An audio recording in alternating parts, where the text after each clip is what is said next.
അങ്ങനെ semi final first മത്സരം ISL 10ാം സീസണിലെ കഴിഞ്ഞിരിക്കുകയാണ്. സെമി ഫൈനൽ ഫസ്റ്റ് മത്സരത്തിലെ ഫസ്റ്റ് ലെഗ് മത്സരമാണെന്ന് നടന്നത്. ഇനി സെക്കൻഡ് ലെഗ് മത്സരം നടക്കാനായിട്ടുണ്ട്. അത് 28ാം തീയതിയാണ് നടക്കുന്നത്. ഇന്ന് ഒഡീഷയും അതുപോലെ തന്നെ മോഹൻ ബഗാൻ സൂപ്പർ ജയൻസും തമ്മിലുള്ള വാശിയേറിയ പോരാട്ടമാണെന്ന് നടന്നിട്ടുണ്ടായിരുന്നത്. കലിംഗയിൽ വെച്ചായിരുന്നു മത്സരം നടന്നിട്ടുണ്ടായിരുന്നത്. ഒഡീഷ FC അവരുടെ അൺബീറ്റൻ റൺ ഹോം മത്സരങ്ങളിൽ തുടരുകയാണ്. ഇന്നത്തെ മത്സരത്തിൽ ഒഡീഷ FC മോഹൻ ബഗാൻ സൂപ്പർ ജയൻസിനെ 2-1 പരാജയപ്പെടുത്തിയിരിക്കുകയാണ്.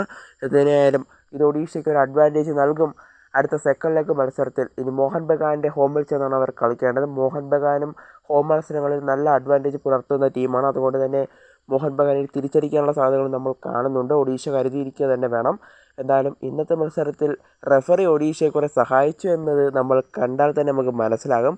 കാരണം ഇന്ന് ഒരു പെനാൾട്ടി മോഹൻ ബഗാന് കിട്ടേണ്ടതായിരുന്നു. അതൊന്നും റെഫറി നൽകിയിട്ടുണ്ടായിരുന്നില്ല. അതൊക്കെ റെഫറിയുടെ പിഴവായിട്ടാണ് നമ്മൾ കാണുന്നത്. അത് ഇന്നും ഇന്നലെയും അല്ല ISL അങ്ങനത്തുള്ള പിഴവുകൾ ഇപ്പോൾ വന്നിട്ടുള്ളത്. എന്തായാലും ഇന്നത്തെ മത്സരം അവസാനിക്കുമ്പോൾ 2-1 ഒഡീഷ FC മോഹൻ ബഗാൻ സൂപ്പർ ജയൻസിനെ പരാജയപ്പെടുത്തിയിട്ടുണ്ടായിരുന്നു.